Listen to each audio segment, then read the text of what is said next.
All right, guys, so today Uncle Rich and I are going to be doing something we've never done before, and that is giving a review of a song. We've done movie reviews in the past, but we haven't done a song review, and he's brought a song called Wait in the Truck. It's a country song, and he wants to talk about the ethics and morals behind what happens in this video. Now, we're going to show clips from the video as I'm listening to it for the first time, but if you want to watch the entire video, I'll have a link to it in the description below. Also, when this is finished, we're going to have a little bit of fun at the end.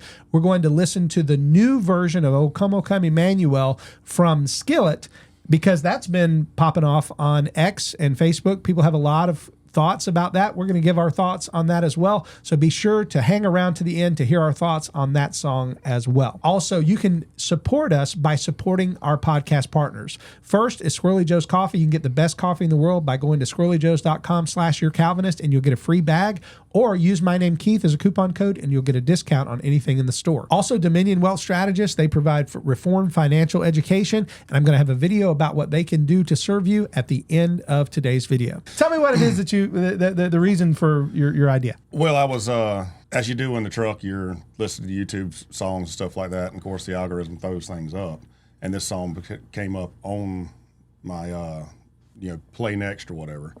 But then all these reaction videos to it came up, and I mean, people left and right were reacting to it because it does present like a potential moral or ethical dilemma that I hadn't seen anybody from a Christian perspective speak to in the reaction video. So I figured we'll play it, see what you think.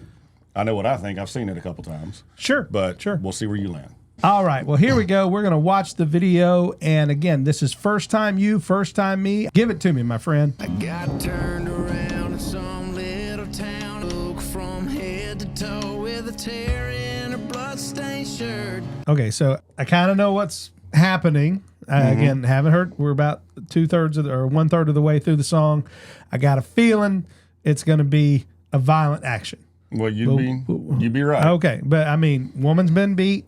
This guy finds her, apparently doesn't know her, but he's just going to enact vengeance on her behalf. Okay, go right ahead. Well, I knocked and knocked and no one came, so I kicked in his double wide door.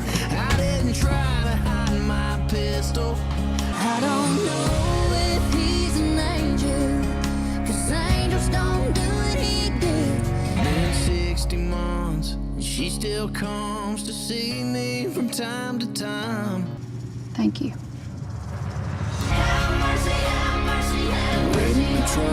All right, so that's it? That's it. Okay, all right. So I had no idea what it was I was going to watch. I had no idea what the theme of the song was going to be about. Let's start with just this. It was your idea to have me watch this and respond. So what is it that made you want to address this particular song? Well, like the ethical and moral question in that, what would you do in that situation? Okay. All right. I wouldn't murder the guy. Is vigilantism ever justified? One of the other reaction videos I watched, there is some symbolism to it in the sense of at the end of the video, you have her, it shows her feet leaving the prison, his feet are shackled, and there's some symbolism in the sense that he was willing to trade places with her, get her out of the prison of the abusive relationship. Yeah. So she could be free. Now he's not, but he was willing to make that trade. And one of the things I thought about was in the video, he doesn't try to hide what he's done. He accepts full responsibility for what he's done. He knows what this means, and he's willing to do it anyway because this girl is in an abusive relationship. So it just raises questions, and so that's why I was thinking, well, this might be a video to react to and see what your thoughts are. Because I understand straight biblical principle is this is wrong. Yeah, straight up 100%. You and I both said at the same time. Yeah, this is wrong. Straight biblical principle, this is wrong. Let's step back, though, talk about this for a minute, because I've been challenged multiple times on my stance on personal protection. Correct. I've had people write letters. I've had people comment on my videos. I've had people. I'm sort of debating. I've never debated the subject, but I'm sure at some point I will probably be encouraged to engage in some type of a debate, because you know that I do that. And when it comes to personal protection, I do a lot of times look at Exodus 22 verse 2 as a foundation stone for that principle.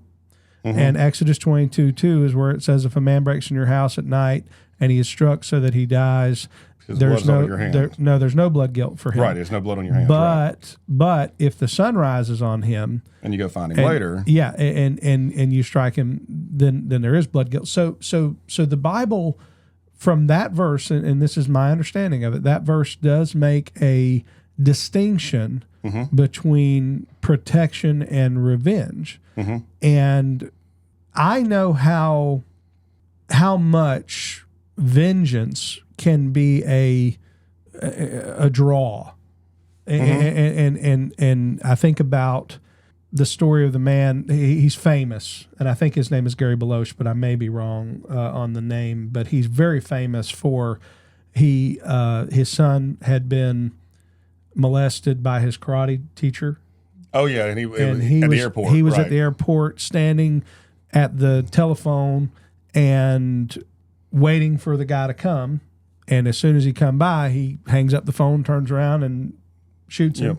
And you hear the police, Gary, why? Gary, they know who he is, but he was glassed up, hat. He had kind of gone incognito so that they wouldn't know who he was. But a lot of people look at that and they say justified. Well, even the judge let him off. Well, he was found guilty, but then given no sentence, I think was how it worked. So, basically, the judge let him off. Yeah, right. And so there is in the if you will, guttural part of us that recognizes the need for comeuppance. Right. You've heard that phrase? Yes. Comeuppance. It's not a normal but right. A lot of people don't use that word anymore. But that's comeuppance is a real thing. Yes. Where people will say, "Well, that guy deserved it. He had it coming. He had it coming." Yeah. And I think where the difficulty is where the Scripture is so clear that God is the one who's responsible to give the comeuppance, right? Not us. And so when you take and go and enact that vengeance, you are committing murder, even from a biblical perspective, whether or not it feels right at the time, right? And that's the struggle. That is the struggle. One of the other reaction videos. That's why I'm letting you do most of the reacting here, because I've watched so many. So one of the other reaction videos made a comment about, is it really vengeance or is he protecting her? Because he just found her. She's still bloody. I mean, it's whatever happened to her just happened recently. And is he protecting her from it happening again? Because the thought process for this was, and keep in mind, I'm not advocating any of this. I'm just throwing the ethical this is question an ethical out there. conversation. Right. We're basically just walking through what the video presented versus as people who trust in the Bible and want to do what the Word of God says. What does this fall under the category of protection? That's the question. Basically, because it just happened. He just found her, and a lot of times, and we all know this. If they called the cops and the cops went to the house and the guy gave some bullcrap story and there was really no evidence other than her face being bloody, sometimes cops don't do anything. Nothing happens legally. And it's just set up to happen again. Now, when I was talking to my wife about it, she interprets the video as her walking down the street is that she's finally left him and got the courage to leave. So maybe the guy should have just took her and got her a place to stay for a few nights, let her get on her feet. Yeah. Instead of taking her back to the house. But the video is real vague as far as that goes. Is she running away, or he just beat her in the car and leave her on the side of the road? What the deal? You don't know what the deal is. So the question of, is he protecting her from future abuse, and is that necessarily vengeance, or is that just him willing to trade places with her for the sake of a man protecting a woman? Yeah, and that's the difficult question. But even still, I think this falls into that that area I mentioned earlier, that vengeance has we have this sort of guttural desire Right. for vengeance. This and it's very popular in our films, movies, and things that we watch. I mean, we root for it. if you watch movies like Taken with Liam Neeson, you know, it's about protecting his daughter, but it's also about getting revenge on the people who took her. An entire network of sex traffickers, right? Yeah, and then you watch one of my favorite films, The Patriot, which is with Mel Gibson, and it has this, you know, this fictional character in the Revolutionary War, you know, who's not even wanting to be part of the war, but he gets Dragged into urged it. into it by the murder of his son, which happened right in front of him, and it was the murder of his son and the taking of his older son into remember they locked up Heath Ledger and were taking him, and he's like, now I got to do it. Now I've got to get involved, and Right. and the whole movie you sort of wait for the comeuppance. You sort of wait for that, and so I do think there's a natural, especially among men, when they see men fall into three categories. They're either, and I don't have a good alliteration. Two of them are P, and then I don't have a good one for the third one. Maybe you can help me. But the first one is men are either protectors, they're predators, or they are useless. They're cowards. They're cowards. Yeah, and when I say useless, what I mean is men who don't have the willingness to protect from the predator tend to be. And there's a word I'm just losing here, but the idea, because I was told one time men are either predators or protectors, and I said no, there's a third category. There's the guys who do nothing. There's the guys who are they're not willing to do one or the other. Right. They're obviously, predators are terrible and bad, and unfortunately many men are predators. But the protectors, it goes to the difference. The best person to describe this was Lieutenant Colonel Dave Grossman, who talks about you have sheep, wolves, and sheepdogs. And he said the difference between the wolf and the sheepdog is very minimal, because they both have the same ability.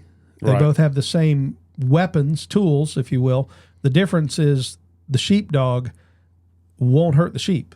Right. He protects the sheep, whereas the wolf wants to hurt the sheep. And the only thing standing between the sheep and the wolf is the sheepdog. And there's a lot of people who've taken issue with this, and I'm sure somebody in the comments, if this makes it into the video, somebody's going to say, well, that's a bad analogy, blah, blah, blah. But it is, if you just look in basic categories, most people wake up in the morning, they don't want to hurt nobody, and they don't want nobody to hurt them. They just have a normal day, right? They just want to go to work, do their thing, come home, be with their family. Most people just fit into that sort of neutral. They ain't looking to hurt nobody, and they're looking to get hurt. Right. They just want to live, right? And then you have that small section of the population that creates most of the havoc, because they are psychotic people who care not about life or limb or from other people. And it is because of those people that the sheepdog is necessary. It's because of those people that the person who's willing to protect is necessary. And your analogy is spot on. Just yesterday at my Wawa, I was talking to the store manager. Let me just very quickly. Uncle Rich delivers Little Debbie's to these stores. When he Right. says my Wawa, that sounded it just. I don't know if anybody's going to understand. Okay. Yesterday When I at was my Wawa, delivering- it sounded like my kids call their grandmother, like Grammy at my Gammy, All right. So, to be clear, just to clarify. as I was delivering my Little Debbie cakes to the Wawa on my route, I was talking to the store manager, and he had said that while he was on vacation, he flips out his phone and shows me the security video, and it's right over the top of the register, and some dude was upset with something the cashier had said to him, or he couldn't afford whatever he's getting, whatever. First he spits on her. Then he hops up on the counter, kicks her in the face, knocks her down, jumps down on her, and starts just wailing on her. Where is this? This is a Wawa on Edgewood. Okay, and this is a security video you're watching. Security video I'm watching that happened over the weekend. Yeah. And just starts wailing on her. So there's your predator. Yep. 3 men were standing in line, and not one of them moved to assist this woman. There's the 3 useless cowards you're talking about. That's it. And there wasn't a protector in the useless. room. There was not one protector in the room. That is a shame. So your analogy's spot on because it's and you see more and more of that nowadays than you used to, because especially when you see these fights happen in Walmart and all anybody wants to do is put up their camera and film it, and nobody comes in. No. So, but going back to the video, again, I'm just throwing out devil's advocate stuff here again. But going back to the video, do you really want to advocate for the devil? But I know the phrase. Yeah. But what the man does in the video is wrong. Yes. But if you were caught in that situation, it would be very difficult to do what's right, because your natural inclination as a man is to protect this woman. And as you said before, the guy, and especially when we've been inundated with it through film and all that, we end up cheering for the guy who's looking to get the justice. And when he gets the justice on the person that done the harm to his family, you're almost like excited about it. When in reality, that's not the right way to go about it. Yeah. You know, the right thing for this man to do is to get her some help. Protect her, get her some help, get her away from the situation, get the cops involved, you know, and if, you know, in protecting and even if the cops did nothing, get her away from him. Give him away. And if he somehow found out that she was with you and came to you and then assaulted you, then it's the whole situation changes. Yeah. But anyway, I just thought it was an interesting video for. It is. And this is where I want to add a thought. I heard this years ago, and it was very helpful, because sometimes the Bible does call us, in fact, I would say not just sometimes, I would say oftentimes the Bible calls us to do what is counterintuitive. Because the intuitive man, the protector, is, I want to hurt this guy because he hurt this girl. Right. That's intuitive. We want to do that. We want the vengeance. We want to see her vilified. We want to see him vilified and her vindicated. Right. That's what we want. The problem is the Scripture often calls us to do, rather than what we would want to do, it calls us to a different ethic, and that's difficult. I mean, we talk about this in the ethics classes. I think the difference between, and going back to the idea of protection versus revenge or vengeance, is protection is in the immediate, and that goes back to Exodus 22:2. I think the protection, it's considered protection when it's in the immediate. As you said, if that guy came to your house, let's say he took her home to protect her, and the guy came to the house, then it changes the entire scenario.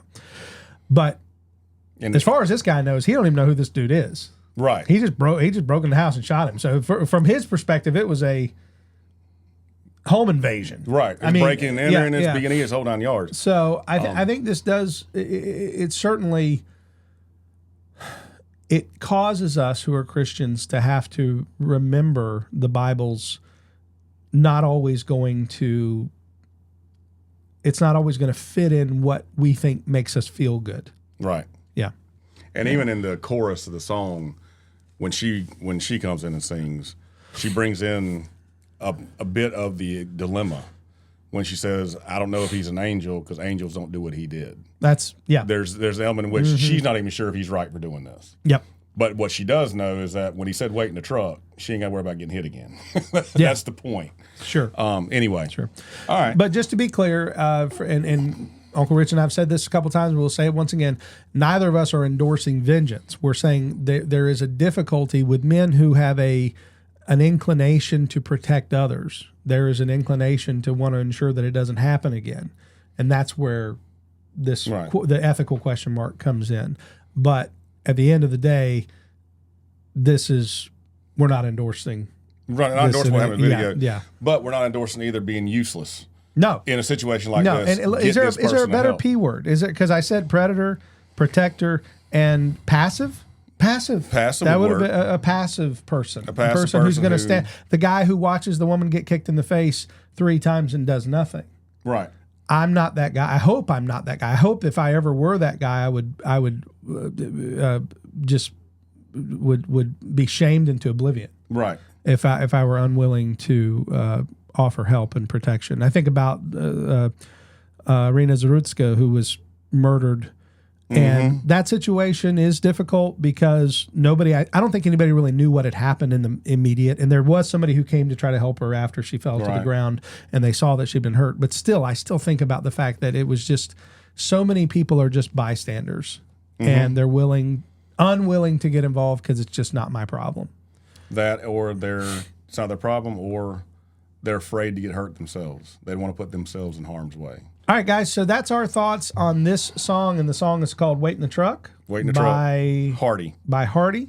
Would love to hear your thoughts in the comments. If you want to reach down and tell us if you think maybe there was justification in what was shown in the video, or if you want to tell us that we were completely wrong. People are not afraid to tell me I'm wrong in the comments a lot. So feel free to go down into the comments and tell me your thoughts. I would love to hear them. Now, we're going to do one last thing to make this video a little bit more fun and kind of come off, I hope, on a little more fun note. Right. Is we're going to do a quick reaction to all of this Twitter buzz that's been going on regarding the new version of O Come Emmanuel from Skillet. And I haven't seen this one either. I don't know what all the fuss is about other than the fact that I seen one portion of the video. I didn't unmute it, so I have no idea what it sounds like. But where they were doing the Skillet guitar thing. And so we're going to listen to it, and then we're going to give a quick reaction to this, and then we're going to sign off. So if you have thoughts about the Skillet video, we want to hear those in the comments as well. Here we go. O come Emmanuel. So far, this is tame. I would say so far it's just the hymn. Right. We're 2.5 minutes in. Here's where it's going. There it is. He's with us now. Okay. Well, you hadn't seen it all the way through until just now. Right. I want to say this, just to be very clear, it's not Bill Gaither. No, I mean, you want me to go first? It's up to you. Listen, okay. I'm like a mixed bag of what I like. You know, there's rap I like, there's country I like, there's hard rock, there's alternative. I vary all over the place. This doesn't bother me. It's a little harder than I like, but for what this is just boils down to preference. There wasn't necessarily anything wrong with what they did or how they played the music, or it's just a hard rock section of the song, because the rest of it's pretty tame. Now, why they wanted to put a section in there where they just went blitzkrieg on everything, I don't know, but it doesn't bother me. This is making a whole lot of fuss about nothing. Because I've heard this is demonic and all these other things people have said, and I'm like, okay, whatever. It doesn't bother me.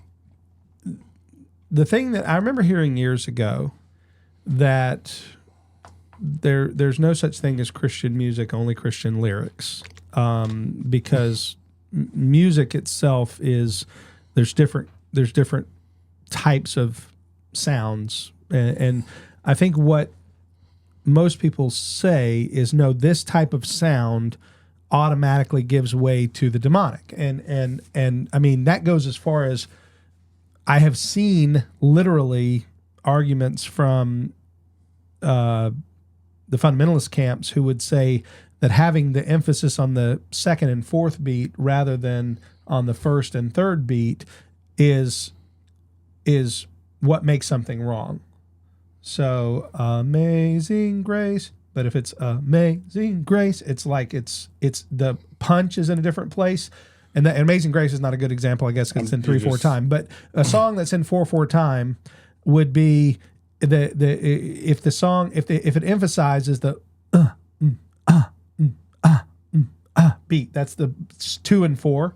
If you emphasize the 2 and 4 beat, then you are automatically going into the realm of the sensuous, in the realm of the incorrect, in the realm of the ungodly.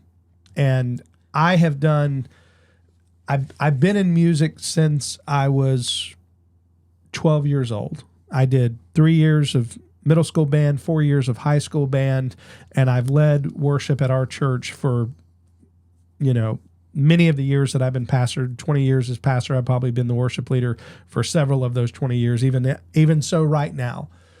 And I tend to look at the idea that there are certain types of music that is wrong. I tend to look at that as preferential, as you said. I'm not a guy who's into screamo, Right. and I've never been into rap ever. Right. And I mean, the closest thing I got to enjoying rap at all was like when the Fresh Prince of Bel-Air was singing, like it was all rippity rap-tastic, like it was like back in the 80s when it was just like, and that was just say rippity. That was Mike Birbiglia. I'm quoting a comedian, but he's like, back in the day, it was pleasant and it was, rappity rip rap. Now it's so harsh and everybody hates everyone and hates everything. I get it. And so the point of the matter is I think one thing about the video is that it was a video, because I honestly think if this had been released audio only, there was only one point where he yells. Right. It's at that bridge, and they really go hard on the guitar. I think if this was released just as audio, it wouldn't have been as bad. A huge deal. But the fact that there was red and blue lights that were flashing in a room, I think that's what people said. This looks satanic. This looks wrong, and it feeds into that. This is ungodly. This is satanic. This is wrong. And I think that it's highly overstated those types of things. Yes. Is it my favorite? No, because I'm honestly, I'm not. It's just not my style. Right. But it's just not the kind of music. My wife likes Skillet. I'm not a huge Skillet fan, but it's not because I don't like them. Like I think John Cooper, fine, but it's just not my style. But to look at it and say, well, John has produced something demonic, I think that's a stretch. Overreacting to the. So basically, what you just said is that your wife is cooler than you. I don't think anybody wonders that. I'm not a fan of the music that they scream the whole time, because there's some stuff out there where they just you can't even understand what they're saying. But there's several, rock songs and stuff I've listened to in the past where they're singing normal and they'll have that one section where they just go nuts and then they come bring it back. And it's similar to that. That don't bother me. It's just, I guess it's just an artistic preference they wanted to do. And if you like it, you like it. You don't. But demonic is. Yeah, I don't see calling it demonic. But I'm sure someone in the comments will believe so. Oh, yes. So if you're interested in wanting to share your comments, just know that it helps the algorithm. So if you want to go nuts and write a page about why you think that song is demonic, just know I support you. I support you. And if you can't get the song on vinyl, so you can play it backwards. And that's right. And you can see hear the if it says, I'm the devil, the there. devil is good. Right? That's what, when you play the song backwards, that's what it says. I'm the devil and the devil is good. You know where I got that joke? Nothing of me is original. I just have this superfluous overflow of pop culture. Oh, you have a plethora of useless knowledge. The movie, the TV show Night Court. You remember Night Court with Harry Anderson? Yes. There was a guy who had records, and he brought them into the courtroom, and he said, if you play it backwards, you hear the sound. And he played it backwards, and it went. And he goes, didn't you hear that? It said, I'm the devil, and the devil is good. And to this day, every time somebody talks about playing records backward, I think about that scene from Night Court. You go straight to Night Court. Well, all right, guys. Well, this was our first music reaction video. Uncle Rich and I have done movie reactions and reviews. So this is our first time doing a song reaction and review. And the O Come Emmanuel was just something we threw in at the end. The real review today was talking about the song Wait in the Truck and about the question of vengeance and the ethics of personal protection and protecting others in the Christian life. So I'd love to hear your thoughts in the comments. If you want to see Uncle Rich more, let me know, because I know he would want to come, especially if you had things you wanted us to talk about. So let us know some things you'd want us to do in the future, maybe a future reaction video that you would like to see us do. Uncle Rich, thank you for coming today and continuing to support the show with your presence. As always, he's always on the show because his face is the Reformator right there. and I give you that Oscar caliber performance That's right. in the beginning, in the intro. That's right. And just to point this out, I'm on the video twice because I'm right here on the camera. And that's my meme, which says the same thing that my shirt says. So you're in here twice and so am I. Yes. We're doubling you up today. That's you should right. feel like super encouraged right now. That's right. So thank you guys for watching Your Calvinist podcast this week. We hope this was at least thought-provoking for you. Also, don't forget, one of the most important things you can do, if you enjoy this show, please go down and hit the subscribe button. And if you like this particular episode, hit the thumbs up button. And if you don't, hit the thumbs down button twice. And we look forward to seeing you next time. Remember, I'm Keith Foskey, and as always, I've been your Calvinist. May God bless you. For most people, their finances aren't one big problem. It's 100 small ones. A retirement account from a job 5 years ago. A budget that lives in your head, but never on paper. Life insurance that you meant to look into. A will, half finished, or not even started.